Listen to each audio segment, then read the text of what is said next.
Bienvenidos una vez más a nuestro estudio bíblico misiológico. Esta es la octava entrega en la serie que estudia el libro de los Salmos.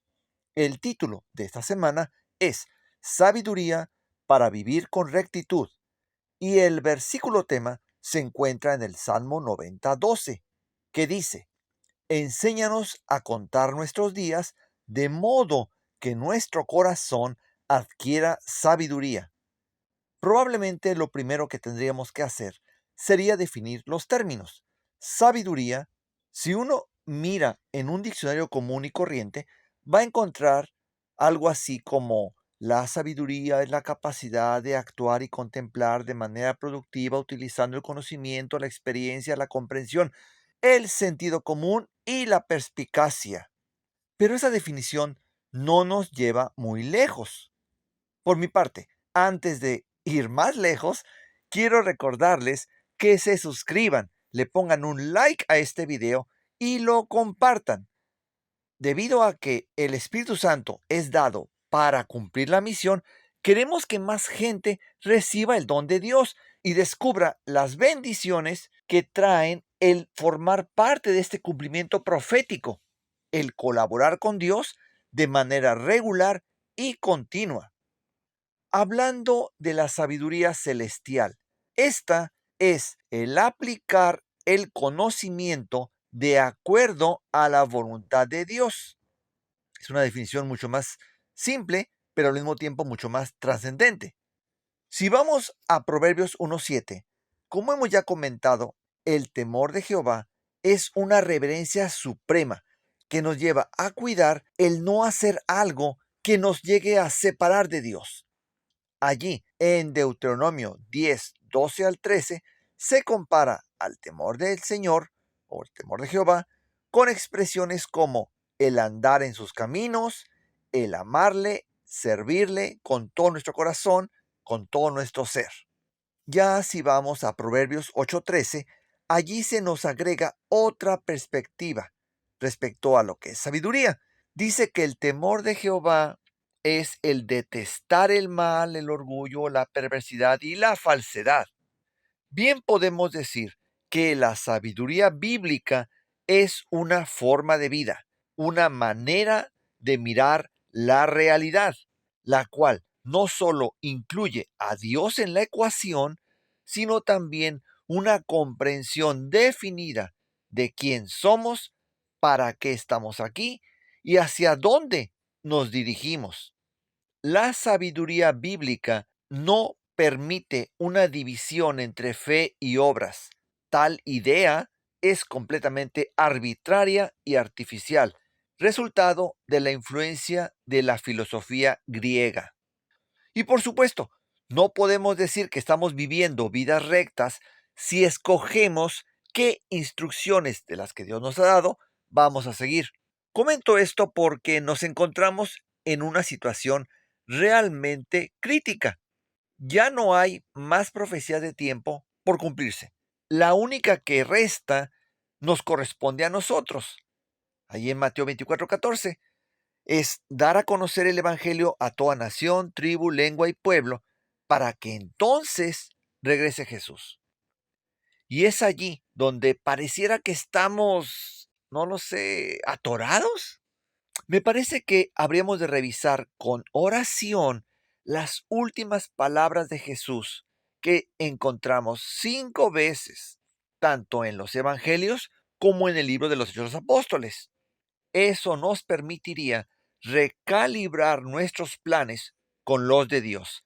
Y claro, también constituiría realmente sabiduría celestial.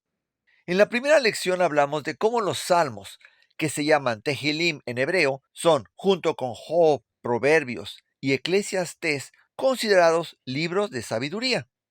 Y ya hablando de manera más específica en cuanto a este tema, tendríamos el Salmo 1, donde se contrastan dos formas de vivir. Por un lado, la recta, o sea, el vivir de acuerdo a lo que Dios nos indica, o por el otro, una vida caracterizada por la maldad, lo que simplemente es ignorar lo que Dios dice. En el Salmo 19 se nos recuerda no solo que Dios es el creador, sino también cómo es que Él nos instruye y guía por medio de su Torah, o como dicen por ahí, su ley. Lo que realmente la Torah significa es guía, enseñanza para vivir. En el Salmo 32 encontramos un contraste entre una vida de quien ha regresado a Dios con la de una persona que opta por no regresar a Dios.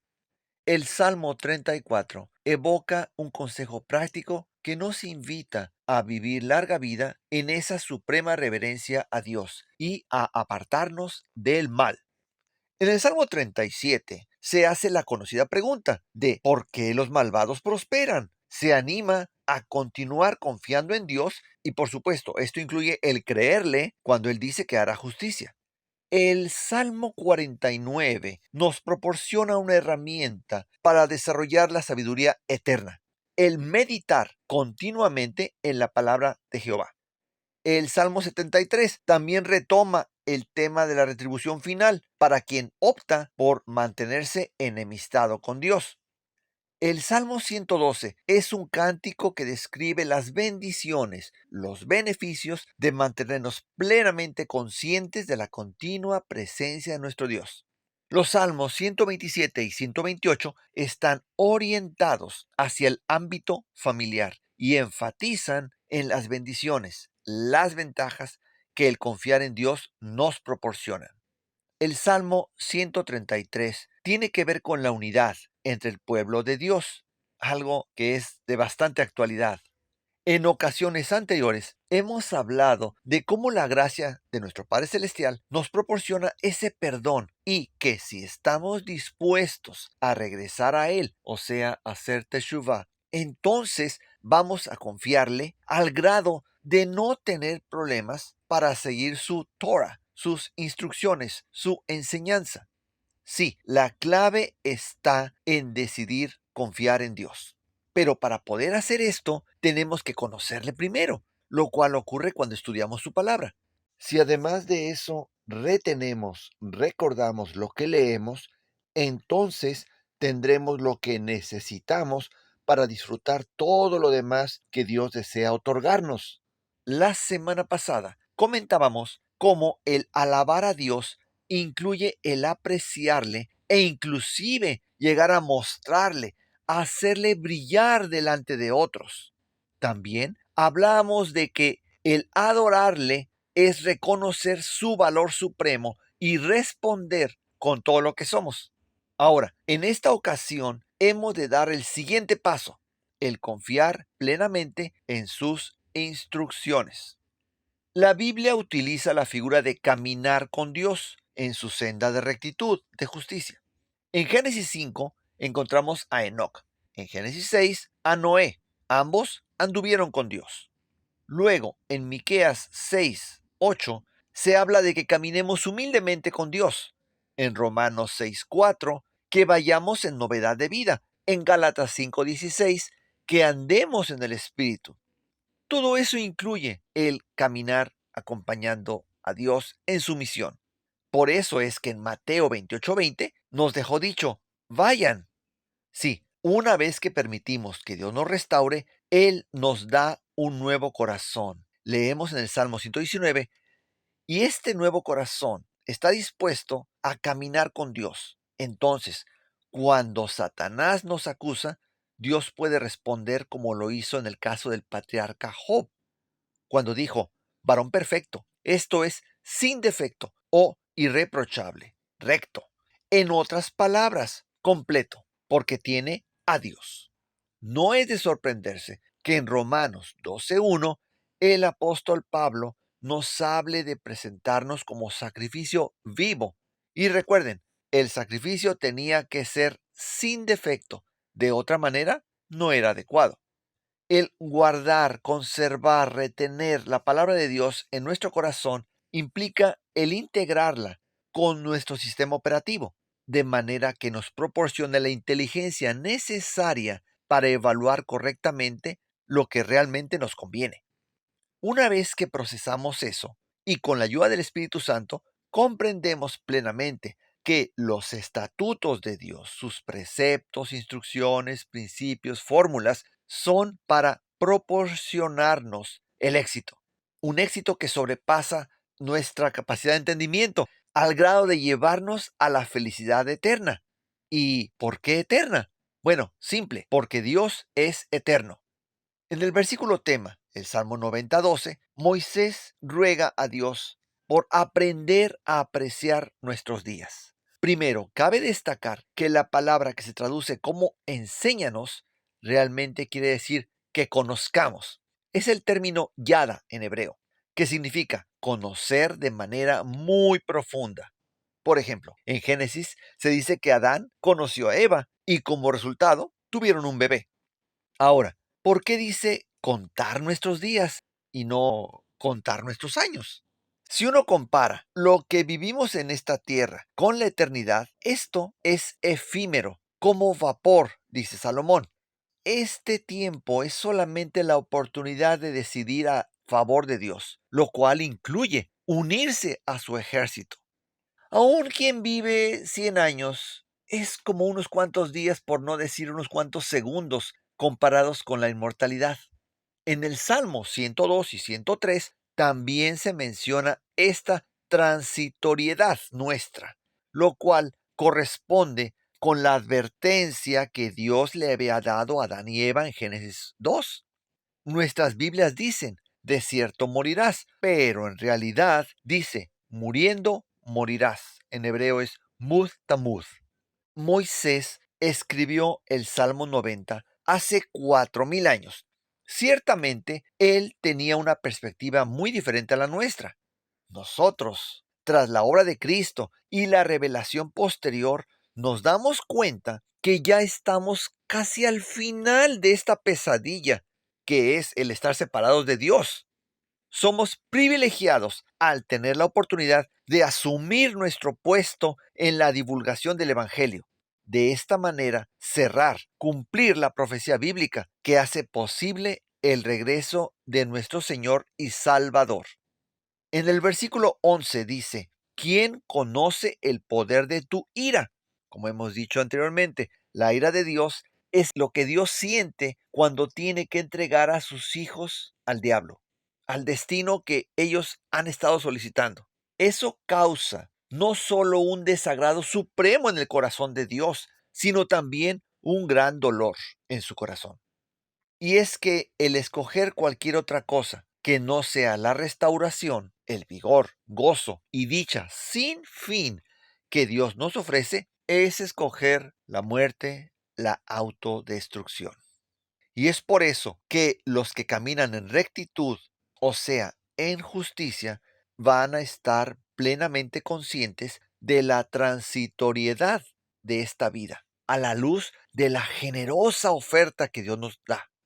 Como decíamos en otras presentaciones, el primer paso es reconocer y agradecer a Dios por sus dones. Luego, regresar a Él, o sea, hacer teshuvah, y de esta manera, gozosamente, seguir sus instrucciones. Eso nos va a permitir confiar más en Él y aceptar el cambio de carácter, de corazón que Dios nos ofrece.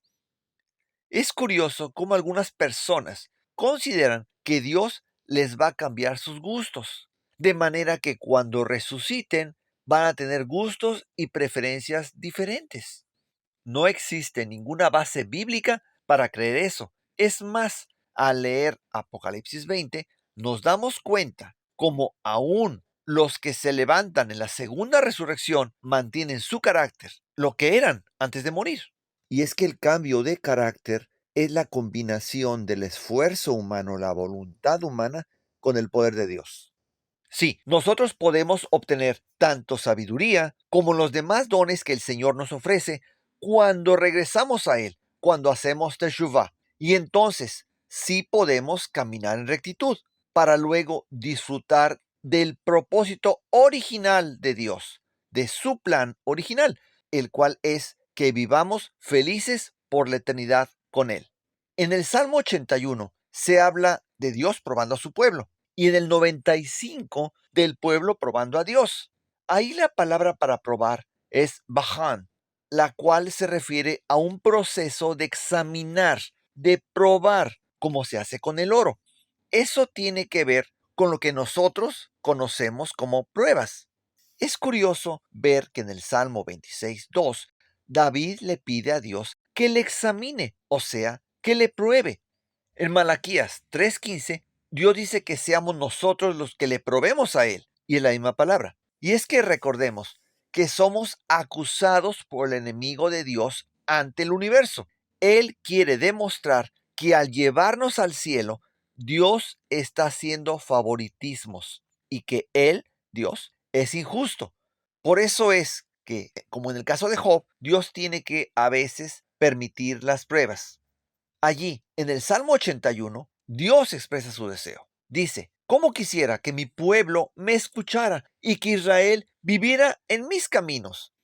Esta frase del anhelo de Dios es similar a la que encontramos en Deuteronomio 5:29, cuando el texto refleja cómo Dios ansía que escojamos servirle y de esta manera escoger la vida eterna. Y como en la situación del desierto de Meriba, hay veces en que de manera inadecuada probamos a Dios y vamos hasta los límites de su paciencia. Hay otras ocasiones, como en el Salmo 105, cuando Dios prueba. Allí en ese salmo la palabra es zaraf, la cual implica un proceso de purificación. Como se nos recordó la semana pasada, Dios es bueno y su gesed, su misericordia, es para siempre. Ahora, esa verdad debe trascender las paredes de nuestras iglesias. Debe de ser de conocimiento público. Nos corresponde a nosotros el difundir esto. Antes de que la gente procese la idea de un juicio, tiene que conocer que el juez está de su parte. No se trata de que nosotros decidamos qué indicaciones de las que Dios nos ha dado vamos a seguir. Si hemos de confiar plenamente en Él, entonces no hay espacio para la duda o el desacato. El desatender o desestimar lo que Dios nos dice no solamente endurece nuestro corazón y agrega un peso de culpa sobre nuestra conciencia, también corrompe la confianza de los que nos rodean. Por eso es que hemos de mantenernos con la palabra de Dios en nuestros corazones, a fin de poder vencer cuando seamos tentados. Puede que venga la tentación, pero junto con la tentación, Dios proporciona la herramienta para que salgamos avantes. En el Salmo 141 encontramos cómo David solicita a Dios que le ayude a resistir la tentación. ¿Cómo resistirla? Teniendo su palabra, la de Dios, siempre presente en nuestros corazones. Eso va a permitir que meditemos en ella y entonces vamos a estar equipados para enfrentar la tentación.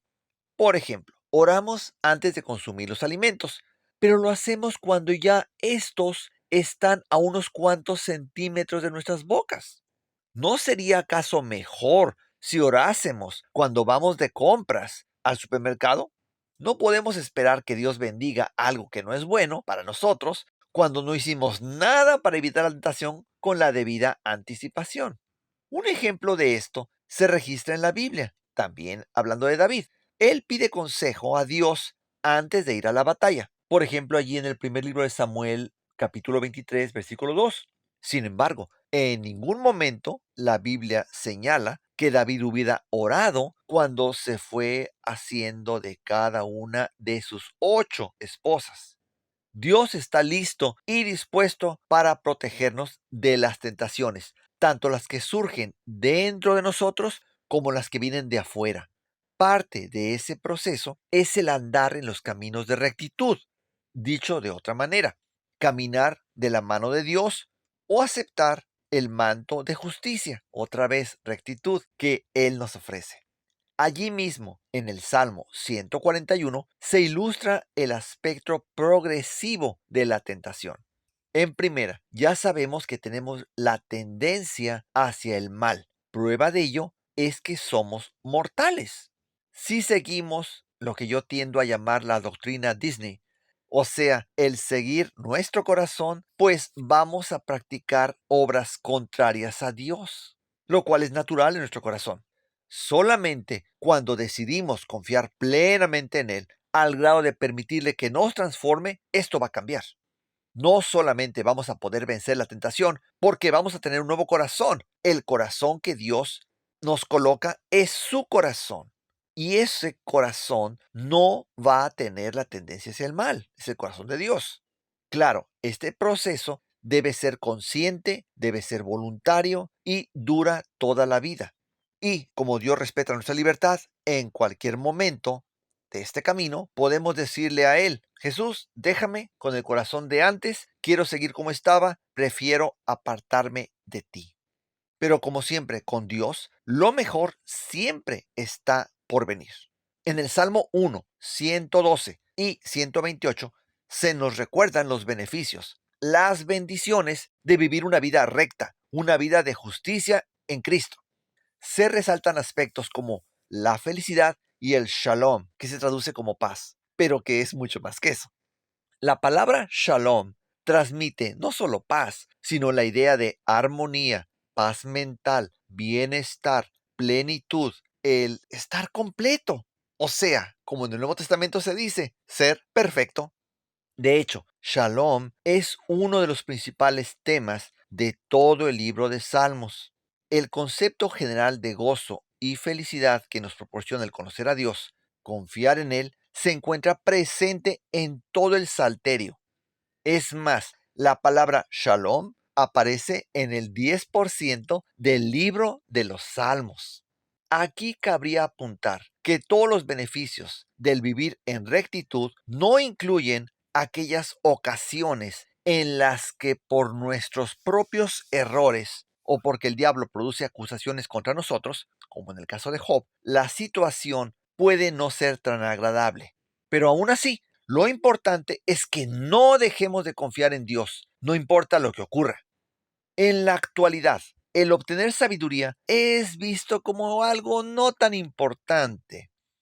Lo que la sociedad moderna busca es la felicidad. La mayoría de la gente preferiría ser feliz a ser sabia. Por eso, nosotros que conocemos la palabra de Dios y hemos probado sus bendiciones, debemos de traducir todo esto en términos que la gente capte. Al final, existe una relación entre la palabra felicidad en hebreo, que es la palabra ashri, y la palabra pasos, que es paso en plural, y esta es la palabra ashuri. Por otro lado, muchos de los libros de la Biblia hebrea reciben su nombre en base a las primeras palabras que aparecen en ellos. Por ejemplo, el nombre original de Génesis es Bereshit, que quiere decir en el principio en hebreo. Lo que conocemos como Éxodo se llama Shemot, que es nombres en hebreo, y es la primera palabra de ese libro también. Ese esquema se repite en Números, Levítico, Deuteronomio y muchos otros libros también. La gran excepción es el libro de los Salmos, que como hemos dicho se llama Tehelem en hebreo.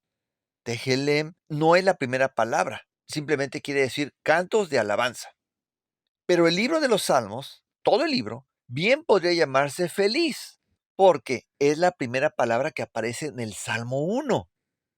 Al principio de esta presentación mencionamos cómo el conocer realmente a Dios refleja intimidad, confianza, amistad, ser parte de su círculo familiar, compañerismo con Él.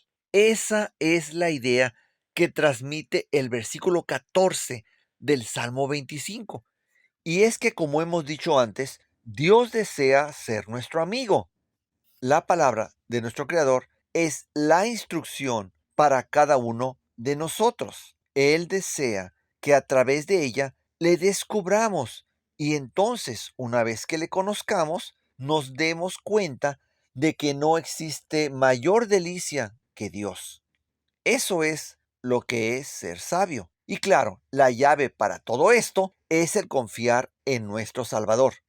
Y entonces, ¿cómo contamos nuestros días? Meditando, conversando con Dios y acompañándole en su camino, como lo hizo Enoc, lo cual necesariamente incluye el involucrarse en su misión. Al hacerlo, no solamente tendrás la satisfacción de ser las manos, los pies y la boca de Jesús, sino también descubrirás lo que es tener ese shalom, esa felicidad, esa paz mental que supera todo entendimiento. Si queremos seguir el camino de rectitud, de justicia, tenemos que seguir a Jesús. Él mismo lo dijo: yo soy el camino.